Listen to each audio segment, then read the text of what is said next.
তোমার বুকের ডান পাশে এই কাটা দাগটা কিসের? বাসর রাতেই তনিমাকে প্রশ্নটা করেছিল অভ্র। তনিমা নির্লিপ্ত ভাবে উত্তর দেয়, ব্রেস্ট টিউমার ছিল। ওটা সেই সার্জারির দাগ। কবে হয়েছিল? খুব স্বাভাবিক প্রশ্ন, কিন্তু তনিমার মাথার মধ্যে একটা শুকনো ক্রোধ চিনচিন করে ওঠে। মা প্রায় বলতেন মেয়ে মানুষের এত রাগ ভালো নয়, কিন্তু এই উপদেশ মেনে চলার মেয়ে তনিমা কোনো দিনই ছিল না। তবু আসছে আশ্চর্য রকম শান্ত। বছর তিনেক আগে। ও আচ্ছা। মুখেও আচ্ছা বললেও সেদিন অভ্রর চোখে লেগে থাকা এক রাশ অবিশ্বাস আর সন্দেহ তনিমার দৃষ্টিভঙ্গি এড়ায়নি। একটু আগেও যেই মানুষটা তার মধ্যে ডুবে যাচ্ছিল, সে যেন হঠাৎই সচেতন হয়ে উঠল। রাত অনেক হয়েছে, সুতরাং আমাদের এখন ঘুমানো উচিত বলেই সে পাশ ফিরে শুয়ে পড়ল। তনিমা আর কথা বাড়ালো না। হঠাৎ করেই তার সেই রাগটা গভীর বেদনার রূপ নিল। সেই বেদনার দু চার ফোঁটা ঝরেও পড়লো গাল বেয়ে। অভ্র তনিমাকে বিশ্বাস করেনি, কিন্তু সত্যি এসএসসি পরীক্ষার আগে ওর ব্রেস্টে টিউমারের সার্জারিটা হয়েছিল। এই সার্জারির জন্যই মেয়েটা টেস্ট পরীক্ষাটা পর্যন্ত দিতে পারেনি। কিন্তু নেহাতি ভালো ছাত্রী ছিল বলে স্কুল থেকে এসএসসি পরীক্ষায় অংশ নেওয়ার সুযোগটা করে দিয়েছিল। আসলে মনের দিক থেকে ও ভেঙে পড়েছিল। যদিও সার্জারিটা খুব বড় কিছু ছিল না, তবুও ভয়ই ওকে ভেতর থেকে কাবু করে ফেলেছিল। ভয়ের কারণে পড়ালেখায় গতি ফিরল না, যার কারণে এসএসসি রেজাল্টটাও আশানুরূপ হয়নি। তাই ওই স্মৃতিটা তনিমা মনে রাখতে চায় না। তবুও তার বাসর রাতের মধুময় মুহূর্তে কাঙ্ক্ষিত স্বপ্ন ভাঙতেই সেই দুঃস্বপ্নময় স্মৃতি মনে করিয়ে দিতে প্রশ্ন নিয়ে হাজির হয়ে গেল তার স্বামী। পরিবারের পছন্দের শিক্ষিত আর সুশীল একটা ছেলেকেই তো বিয়ে করেছে তনিমা, কিন্তু কেমন শিক্ষিত সে, যে একটা সার্জারির দাগ চিনতে পারে না, অন্য কিছু ভেবে বসে আছে। থাক না, বিয়ে দুদিন বাদেই অভ্র কৌশলে তনিমার ফেসবুক আইডির পাসওয়ার্ড চাইলো। তনিমা, তোমার এফবি পাসওয়ার্ডটা বলো তো, আমার সাথে অ্যাড দিয়ে দেই। তনিমা ফেসবুকে খুব একটা অ্যাক্টিভ না, কেবল বন্ধুদের সাথে যোগাযোগটা রাখার জন্য ফেসবুক ইউজ করা। ফোন করে আর কদিনই বা ওদের খোঁজ নেওয়া হয়। তার চেয়ে অবসরে ফ্রেন্ডস গ্রুপে অল্প বিস্তর চ্যাটিং এ মনটা ভরে যায়। কিন্তু তবুও সেটা তার ব্যক্তিগত ব্যাপার, তাই সোজা সাপটা উত্তর দিয়ে বলল, পাসওয়ার্ড কেন লাগবে? তুমি রিকোয়েস্ট পাঠিয়ে দাও, আমি অ্যাকসেপ্ট করে নেব। তনিমার কথার প্রত্যুত্তরে সেদিন অভ্রর মুখে এক রাশ অন্ধকার নেমেছিল। ও গায়ে মাখিনি। ছেলেটা এমনিতেই ফর্সা, তনিমার চেয়ে বেশি সুন্দর দেখতে। মুখ কালো করে আছে বলে সৌন্দর্যে গ্রহণ লেগেছে যেন। থাক না। বিয়ের সপ্তাহখানেক পরে তনিমার বন্ধুরা এসেছিল ওদের বাসায়। ওদের মতো দুজন ছেলে বন্ধুও ছিল, নাইম আর রাশেদ, তনিমার ছোটবেলার ফ্রেন্ড। কিন্তু ওদের দেখেই অভ্রর চোখে বিরক্তি ফুটে উঠলো। বিয়ের এই কদিনের মধ্যেই তনিমা ওর চোখের ভাষা পড়তে শিখে গেছে। স্বামীর সাথে এইটুকুই মাত্র হৃদ্যতা তার। বন্ধুদের সাথে বহুক্ষণ আড্ডা চললো, অভ্র সবার সাথে বসেছিল, কিন্তু আড্ডায় ওর উপস্থিতি বা আগ্রহ কোনোটাই ছিল না। যেন অনেকটা বাধ্য হয়ে বসে আছে, বউকে পাহারা দিচ্ছে যেন। রাতে খাওয়ার পর ওরা চলে গেলে অভ্র কথাটা বলেই ফেললো, তোমার ছেলে ফ্রেন্ডও আছে দেখছি। কণ্ঠে স্পষ্ট বিদ্রুপ, কিন্তু তনিমা একটুও ঘাবড়ালো না। মেয়েটা কেমন যেন শক্ত ধাতুতে গড়া। অভ্র যে কিছু একটা বলবে তার জন্য সে তৈরি হয়েছিল। তাই ধীরে সুস্থে জবাব দিল, দেখছোই তো। তোমার কোনো বান্ধবীর বয়ফ্রেন্ড? না, ওরা আমারই ফ্রেন্ড। খুবই ঘনিষ্ঠ বন্ধুত্ব, দীর্ঘদিনের বন্ধুত্ব। আচ্ছা। সেদিন রাতে প্রতিদিন কেবল পাশ ফিরে শুয়ে ক্ষান্ত হলেন না, তাদের মাঝখানে একটা কোল বালিশের স্থান পেল। তনিমা আবারও অবাক হয়, একটা শিক্ষিত লোকের মন কি করে এতটা সংকীর্ণ হতে পারে। অবশ্য এসব ভেবে কোনো লাভ নেই। বাবা মার পছন্দে বিয়ে করলো, তারা নিশ্চয়ই ভুল করতে পারেন না। তনিমার জন্য হয়তো এই ছেলেটাই পারফেক্ট, একটু সন্দেহপ্রবণ। তো কি হয়েছে, থাক না। ঘটনাগুলো খুবই দ্রুত ঘটছিল, সময়ও যেন তার সাথে পাল্লা দিয়ে হাঁটতে রাজি নয়। দেখতে দেখতে অভ্র তনিমার বিবাহিত জীবনের 5টি বছর অতিক্রান্ত হয়ে গেল। এই 5 বছরের স্মৃতি বলতে তাদের মধ্যে আরো কিছু অপ্রিয় ঘটনা, সন্দেহ আর অবিশ্বাস অব্রর অন্তরে একেবারে গেঁথে গেছিল। তবুও সবকিছুর পরেও থাক না বলেই তনিমা অব্রর সাথে থেকে গিয়েছিল। সব দুঃখ কষ্টকে অবজ্ঞা আর অবহেলা করার আশ্চর্য ক্ষমতা ছিল মেয়েটার। জীবনটা মসৃণ না হলেও সংসারটা চলছিল। হয়তো আরো কয়েক বছর এভাবেই চলতে পারতো, যদি না সে এসে পড়তো, যার আগমন ঘটেছিল অনাড়ম্বর ভাবে, কিন্তু তনিমার জীবনটাকে সম্পূর্ণ উল্টে দিয়েছিল। সেদিন অভ্র অফিসে চলে যাওয়ার পর তনিমা কিচেনে ব্যস্ত ছিল। হঠাৎ কলিং বেলের শব্দে কিছুটা চমকেই ওঠে। এখন তো কারো আসার কথা নয়, তবু অনিশ্চিত পদক্ষেপে এগিয়ে যায় দরজার দিকে। অভ্র ফিরে এলো না তো? আজ এত তাড়াতাড়ি অফিস ছুটি হয়ে গেল? কোনো দুর্ঘটনা নয় তো? ভাবতেই পদক্ষেপ দ্রুততর হয় তনিমার। এক ছাদের নিচে থাকতে থাকতে আজকাল মানুষটার প্রতি খুব মায়া পড়ে গেছে ওর। তবে কি এর নাম ভালোবাসা? বিয়ের 5 বছর পর স্বামীর প্রেমে পড়েছে সে। দ্রুতই এসব এলোমেলো ভাবনা খেলে যায় তনিমার মাথায়। দুশ্চিন্তা আরো গাঢ় হয়। কিন্তু একরাশ উৎকণ্ঠা নিয়ে দরজা খোলার সাথে সাথে ভূত দেখার মতো চমকে ওঠে তনিমা। সহসা কোনো কথা বের হয় না মুখ দিয়ে। একজোড়া বিস্ফোরিত চোখের সাথে সংঘর্ষ হয় আর একজোড়া চোখের। নিরুত্তাপ আর শীতল সেই চোখ দুটি, একরাশ বিষণ্ণতা যেন ভর করে আছে সেই দৃষ্টিতে। ভয় পেলে নাকি? সেই কণ্ঠস্বর এক সময় যা প্রাণে দোলা দিয়ে যেত, অথচ আজ সেই কণ্ঠ শুনে সত্যি ভীতির সঞ্চার হয়। না, ভয় পেলে চলবে না। নিজেকে দ্রুত সামলে নেয় তনিমা। ভয়ের কি আছে? আসুন, ভেতরে আসুন। দরজা থেকে সরে দাঁড়িয়ে শামীম ভাইকে ভেতরে আসার পথ করে দেয়। শামীম ভাইয়ের ঠোঁটে খেলা করছিল অদ্ভুত এক হাসি। তার অর্থ তনিমা সেদিন বুঝতে পারেনি। বস্তুত শামীম ভাইকে বোঝা তনিমার জন্য কখনোই সহজ ছিল না। 5 বছর আগেও নয়, আরো আজকেও নয়। তনিমার ঘরের প্রতিটা কোণ ঘুরে ঘুরে দেখেন শামীম ভাই। বাকি থাকে না কিচেনটাও। তনিমা কেবল নীরবে অনুসরণ করে। শামীমের ঠোঁটে ঝুলে থাকা অলস হাসিটা আরো দীর্ঘায়িত হয়। বাহ, বেশ তো সংসার করছো। একেবারে পাক্কা গৃহিণী। হ্যাঁ, এত তাড়াতাড়ি গুছিয়ে নেবে ভাবিনি। আগোছালো ছিলাম কবে। স্বামী যেন একটু চমকে ওঠে। ও তাই তো, আমারই ভুল, সরি। তুমি বরাবরই বেশ গোছানো। 5 বছর অনেক সময়। দেখা শেষ হয়েছে আপনার? কি ঘর? ও হ্যাঁ, হয়েছে। তবে বসুন গিয়ে, আমি চা নিয়ে আসছি। তনিমা আবারও কিচেনে পা বাড়ায়। স্বামী পেছন থেকে বলে ওঠে, তাড়াতাড়ি এসো কিন্তু, তোমার বরের আসার সময় হয়ে যাচ্ছে। তনিমা থমকে দাঁড়ায়। খোঁজ খবর সব নিয়ে এসেছেন দেখছি। গোয়েন্দাগিরির অভ্যাসটা এখনো ছাড়তে পারেনি যে। তনিমা এ কথার কোনো জবাব দেয় না। অকম্পিত পায়ে কিচেনে চলে যায়। স্বামীনও সোফায় বসে একটা সিগারেট ধরায়। তনিমা চা নিয়ে ফিরে আসে। কি সহজ স্বাভাবিক তার আচরণ। সেই এক মুহূর্তে চমকে ওঠাটা বাদ দিলে তার মধ্যে আর কোনো জড়তা নেই। তাকে দেখে মনেই হয় না সে তার 5 বছরের পুরনো প্রেমিককে চা বানিয়ে খাওয়াচ্ছে। অবশ্য স্বামীনকে প্রেমিক বলা যায় কিনা সেটা নিয়ে তনিমার যথেষ্ট সন্দেহ আছে।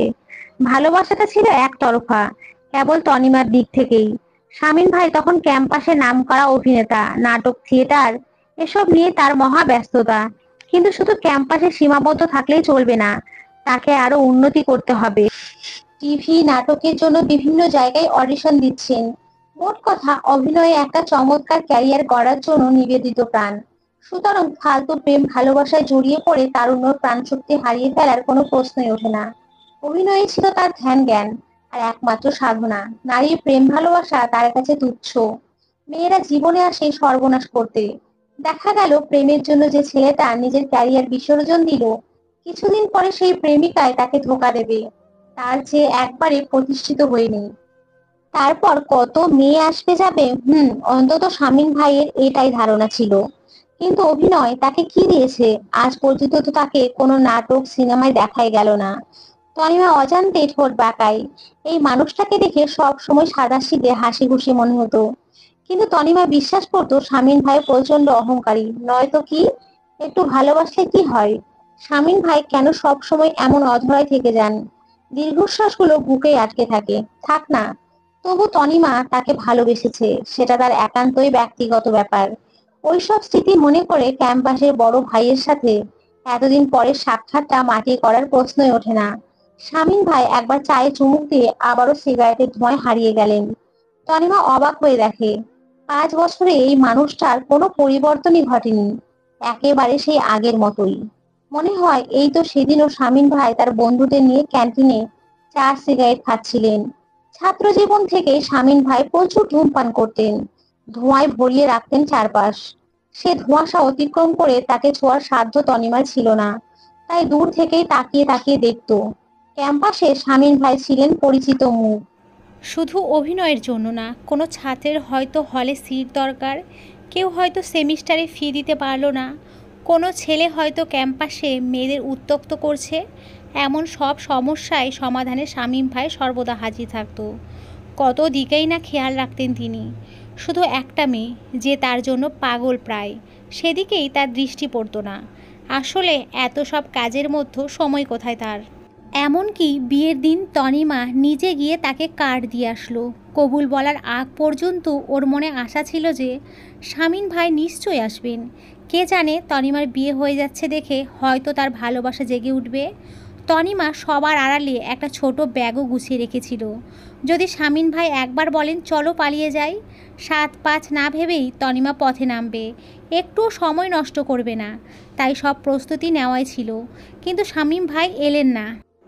তার হয়তো কোনো কাজ পড়ে গেছিল, তাই তনিমা আর পেছন ফিরে তাকায়নি। সব কিছু ভুলে অভ্রকে বিয়ে করেছে, অবশ্যই বাবা মার পছন্দে। প্রতিনিয়তই সংসারটা রক্ষার জন্য তাকে আপোস করতে হচ্ছে। কিন্তু যখনই তার মনে হলো সফলতা ধরা দেবে, তখনই দৃশ্যপটে শামীম ভাইয়ের আবির্ভাব। এতদিন পরে আজ কি তবে তার সময় হলো? 5 বছর পর তিনি তনিমার খবর নিতে এসেছেন। আমি তাহলে আজ উঠি।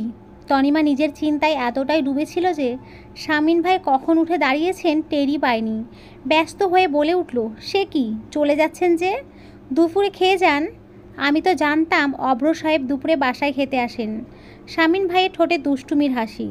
তনিমার মধ্যে হঠাৎ একটা পাগলামি মাথা চাড়া দিয়ে উঠল। একবার ইচ্ছে করছিল বলে অভ্র আসলে আসবে, তাতে দোষ তো কিছু নেই।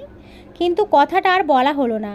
অভ্র যে বিষয়টা স্বাভাবিকভাবে নেবে না, তা তনিমার থেকে ভালো আর কে বা জানে। শামীম ভাই চলে গেলে তনিমা আবার রান্নায় ব্যস্ত হয়ে পড়ে। শামীম ভাই কেন এসেছিলেন সেটা আর জিজ্ঞেস করা হলো না।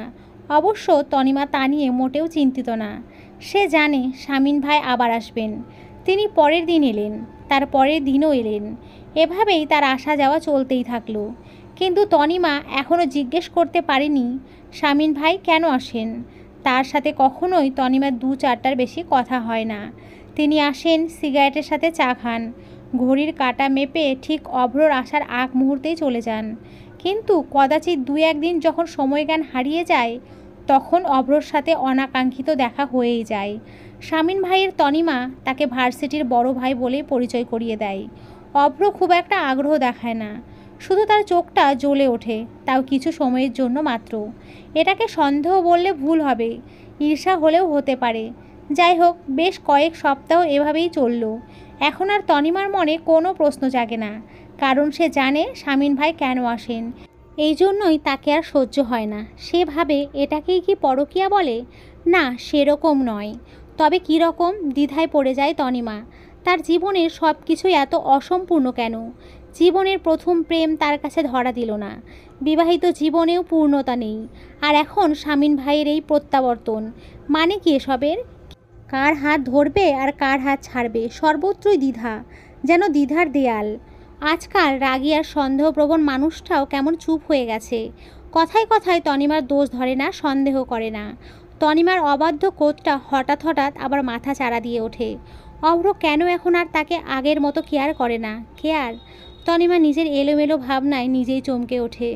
মন কত অবাধ্য হয়, কত দ্রুত বদলে যায়। অভ্রর সন্দেহ, অভ্রর অবিশ্বাস আর রূঢ় ব্যবহারগুলোতেই আজ তনিমার মন কেয়ার তকমা এঁটে দিল। আর যেই মানুষটাকে একদিন সে মন প্রাণ দিয়ে চাইতো, আজ যখন সে তারই দাঁড়িয়ে উপস্থিত, তখনই তাতে অতৃপ্তি ধরে গেল। আচ্ছা, অভ্র কি জানে না যে তার অনুপস্থিতিতে একটা বাইরের লোকের সাথে ঘরের বউয়ের সময় কাটানোটা অভদ্রতা? হোক সেটা 1 কাপ চায়ের ব্যাপার, তবুও তো অন্যায়। অভ্রর কি উচিত না তনিমাকে 2টো থাপ্পড় মেরে ওই শামীমকে আসতে নিষেধ করে দেয়া? তনিমা কেবলই ভাবে। ভাবনায় ভাবনায় দিন কেটে যায়, একটা চাপা আশঙ্কা সৃষ্টি হয় মনে। এই হয়তো অভ্র কিছু বলে বসবে, কিন্তু অভ্র কিছুই বলে না। দুশ্চিন্তায় ঘুম আসে না চোখে। মাঝরাতে ঘুম ভেঙে গেলে পাশে তাকিয়ে দেখে অভ্র নেই। আজকাল প্রায়ই সে বারান্দায় পায়াচারি করে রাত কাটায়। তনিমা দেখেও না দেখার ভান করে, কিন্তু আজ আর শুয়ে থাকতে পারে না। সে উঠে বারান্দায় চলে যায়। অভ্র?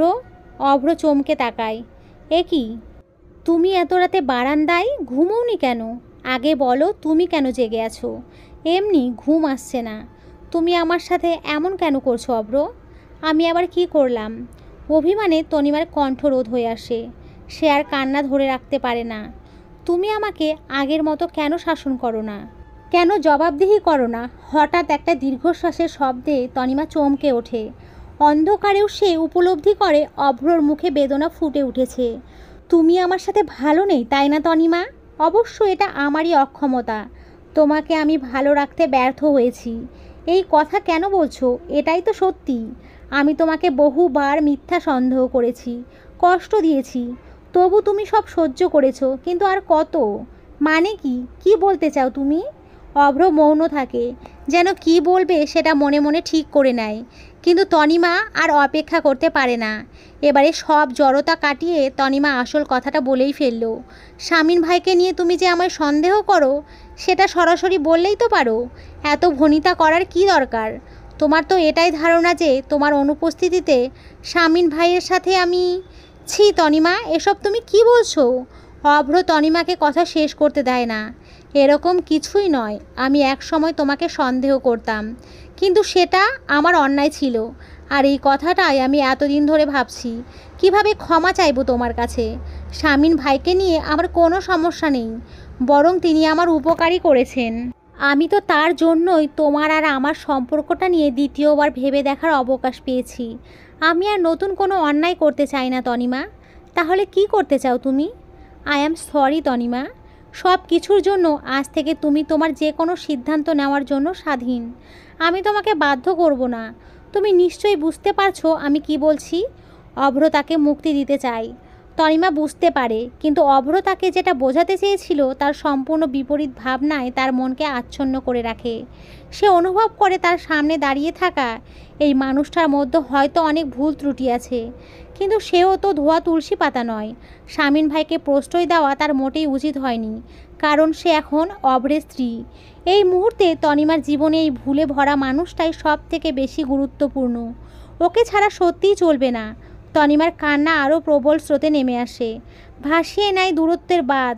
হঠাৎ করে সব মান অভিমান ভুলে অবিশ্বাস আর সন্দেহের ঊর্ধ্বে ওঠে অভ্র তনিমা নিজেদের খুব কাছাকাছি আবিষ্কার করে। অভ্রর চোখ থেকেও 2 ফোঁটা জল গড়িয়ে পড়ে। ভাগ্যিস তনিমা দেখেনি, বারান্দার অন্ধকার তাকে বাঁচিয়ে দিল। পরের দিন সকালে অভ্র অফিসে চলে যাবার পর তনিমা অপেক্ষা করতে থাকে কখন আসবেন শামীম ভাই। যথা সময়ে শামীম ভাই এলেন। তনিমা তাকে চায়ের কাপটা বাড়িয়ে দিল। শামীম ভাই সিগারেটটা ঠোঁটে ঝুলিয়ে লাইটারটা হাতে নিলেন। তনিমা এতক্ষণ মনোযোগ সহকারে তাকিয়েছিল। এবারে সে কথা বলে, আজকে স্মোক না করলেই নয়। কথাটা অনুরোধের, কিন্তু তনিমার চোখ আর কণ্ঠে যেটাই ফুটে উঠুক না কেন, সেটা অনুরোধের নয় মোটেই। শামীম ভাই সিগারেটটা আবার পকেটে রেখে দিলেন। আপনার সাথে আমার কিছু কথা আছে, কিন্তু প্রতিদিনই সিগারেটের ধোঁয়ায় আপনার পৃথিবী আলাদা হয়ে যায় বলেই আর বলা হয়ে ওঠে না। আজ বলো তবে, কি কথা বলতে চাও? আপনার কি ফিরে না আসলে চলতো না? আমার জীবনে আপনার প্রত্যাবর্তনটা কি খুবই জরুরি ছিল? নিজের এমন সরাসরি রূঢ় প্রশ্নে তনিমা একটু লজ্জিত হয়। সামলে নিয়ে অপেক্ষাকৃত নরম স্বরে কথা বলে, কিন্তু তাতে কণ্ঠের দৃঢ়তা একটুও কমে না। শামীম ভাই, আপনি এতদিন পরে কোথা থেকে এসেছেন? কী উদ্দেশ্য এসেছেন আমি জানি না। আমাকে কিভাবে খুঁজে পেয়েছেন, কিংবা আপনার কিছু বলার আছে কি না এই সম্পর্কেও আমার কোনো জিজ্ঞাসা নেই। আমার কেবল একটাই অনুরোধ, আপনি দয়া করে আর কখনো আমাদের বাসায় আসবেন না। কথাগুলো এক নিঃশ্বাসে বলেই তনিমা শামীম ভাইয়ের প্রতিক্রিয়ার জন্য অপেক্ষা করে। শামীম ভাই শুষ্ক একটা হাসি দিয়ে বললেন, বেশ তো, তাই হবে তনিমা। উঠে দাঁড়ালেন। তিনি এখনই চলে যাবেন। বড্ড তড়িৎকর্মার লোক বটে। তনিমাও বাধা দিল না। দরজা পর্যন্ত গিয়ে একবার পেছন ফিরে দাঁড়ালেন শামীম ভাই। ভালো থেকো তনিমা। তনিমা কাঠের পুতুলের মতো ঠায় দাঁড়িয়ে থাকে, কোনো উত্তর দেওয়ার প্রয়োজন বোধ করে না। তার নীরবতায় প্রমাণ করে সে ভালো থাকবে। শামীম ভাই চলে গেলে তনিমা সশব্দে দরজা লাগায়। হাঁপ ছেড়ে বাঁচল যেন। দ্রুত কিচেনে চলে যায়। আজ সে অভ্রর প্রিয় মাগুর মাছের ঝোল রান্না করবে। মুহূর্ত কয়েক পরে রান্নায় এতটাই ব্যস্ত হয়ে যায় যে একটু আগের ঘটনা তার আর মনেই থাকে না। কিন্তু তনিমা কখনোই জানতে পারবে না যে তার জীবনে এই শামীম ভাইয়ের হঠাৎ প্রত্যাবর্তন কোনো কাকতালীয় ঘটনা ছিল না। ক্যাম্পাসে এই মেয়েটা তার পিছনে খুব ঘুরঘুর করত। শামীম ভাই পাত্তা দেননি। প্রেম ভালোবাসা করার লোক তিনি নন। যখন শুনলেন মেয়েটার বিয়ে হয়ে যাচ্ছে, বেশ ঘাম দিয়ে জ্বর ছেড়েছিল তার। ঝামেলা বিদায় হয়েছে ভেবে সেদিন গরমের মধ্যেও কম্বল মুড়ি দিয়ে বেশ লম্বা ঘুম দিয়েছিলেন। তাই আর বিয়ের দাওয়াতটা খাওয়া হলো না। এরপর নানা ব্যস্ততায় তনিমাকে তিনি ভুলেই গিয়েছিলেন। কিন্তু হঠাৎ একদিন নাইমের সাথে দেখা হয়ে গেল। এই নাইম তনিমার কাছের ফ্রেন্ডদের একজন, যারা তনিমাকে খুব ভালো করে জানতো। দেখতে দেখতে ভার্সিটির ছোট ভাইয়ের সাথে গল্প জমে ওঠে শামীম ভাইয়ের। নানা কথায় তনিমার প্রসঙ্গও চলে এলো, কারণ তনিমা যে শামীম ভাইকে পছন্দ করত এটা ক্যাম্পাসে প্রায় সবাই জানতো। আর এই নাইম ছেলেটা সত্যিই তনিমার খুব ভালো বন্ধু ছিল। ওর মনে একটা শুকনো ক্ষোভও ছিল। প্রিয় বান্ধবীর ভালো না থাকার জন্য নাইম মনে মনে শামীম ভাইকেই দায়ী করত। শামীম ভাই ফিরিয়ে না দিলে নিশ্চয়ই তনিমার জীবনটা অন্যরকম হতো। তাই সুযোগ পেয়ে তনিমার সংসারে আদ্যপান্ত সব বলে দিল। এতে পরোক্ষভাবে যে শামীম ভাই নিজেকেই দায়ী সেটাও ইশারা ইঙ্গিতে বোঝাতে বাদ রাখল না। বাস্তবে তনিমার অশান্তির সাথে তার আদৌ কোনো সম্পর্ক আছে কি না তা নিশ্চিত না হয়েও সেই দিনই শামীম ভাই সিদ্ধান্ত নিলেন যে তার কিছু একটা করা উচিত। কিন্তু কি করা উচিত তা আবার মাথায় এলো না। তারপর কোনো কিছু না ভেবেই তিনি নাটকীয়ভাবে তনিমার জীবনে ঢুকে গেলেন। অবশ্য তার বিশ্বাস ছিল এই প্রত্যাবর্তনে অভ্র তনিমার জীবনের কিছু একটা পরিবর্তন তো আসবেই। তাদের দুজনের জন্যই একটা শখ দরকার, যাতে ওদের সুপ্ত ভালোবাসা জেগে ওঠে। তার ধারণাই সত্যি হয়েছে। অভ্রর মনে এবার আর সন্দেহ নয়, বরং ঈর্ষা থেকে ভালোবাসার সৃষ্টি হয়েছে। আর তনিমার মনের কোণে যে শামীম ভাই অদ্বিতীয় ছিলেন, যার কারণে তনিমা অভ্রকে ভালোবাসতে চেয়েও পারেনি, সেই শামীম ভাইয়ের প্রত্যাবর্তনে তার সব দ্বিধা দূর করে দিয়েছে। শামীম ভাই নিখুঁত অভিনয় করেছেন। তিনি যতই তনিমার প্রতি আগ্রহ দেখিয়েছেন, তনিমা ততই তার স্বামীকে ভালোবাসতে পেরেছে। অভ্র তনিমার মাঝখানের দেয়ালটা ভেঙে দিয়েছেন তিনি। আজ আর তাকে তনিমার কোনো প্রয়োজন নেই, সেটা তনিমা বুঝিয়ে দিয়েছে। শামীম ভাই শেষ একবার পেছন ফিরে তাকালেন। সন্দেহ নেই চমৎকার অভিনয় করেছেন তিনি। যদিও বাস্তব জীবনে অভিনয় তাকে কিছুই দেয়নি, বরং অভিনয়ের জন্য অনেক কিছু তিনি ত্যাগও করেছেন।